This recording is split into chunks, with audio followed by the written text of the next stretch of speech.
Commitment 2024 tonight brings us another in our series of exclusive debates leading up to the August 20th primary election. That's right. Right now, the Republicans in the hotly contested race for Seminole County Supervisor of Elections.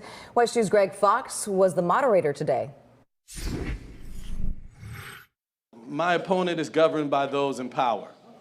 I'm governed by those who gave me the power. It's disappointing to know that the incumbent did not go to the Board of County Commissions to fight for his budget this year. School board member Amy Pennock is challenging Seminole County Supervisor of Elections Chris Anderson in the Republican primary, and much of their debate before the crowd at the Tiger Bay Club of Central Florida was riddled with sharp accusations.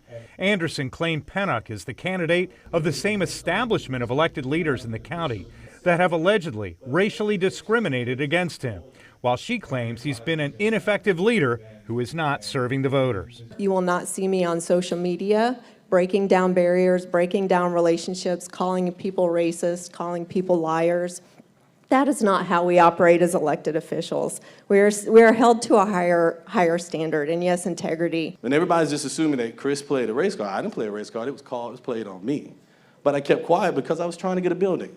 I was trying to proceed, make things happen, right? But because I spoke up, these unfair retaliation tactics were taken toward me. Anderson previously served as security chief for former tax collector Joel Greenberg.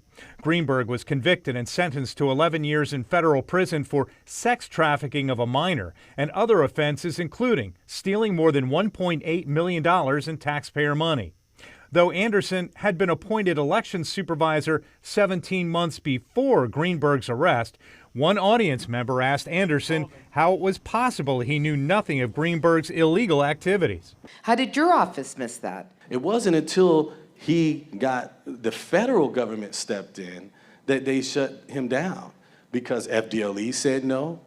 The commissioners, they didn't do anything. I promise you, if I had something to do with it, you'd know about that. Do you think he did something inappropriate when he was serving in the security capacity over at the tax collector's office? I absolutely did. He either was ignorant to what was going on, a really bad investigator, or he turned a blind eye.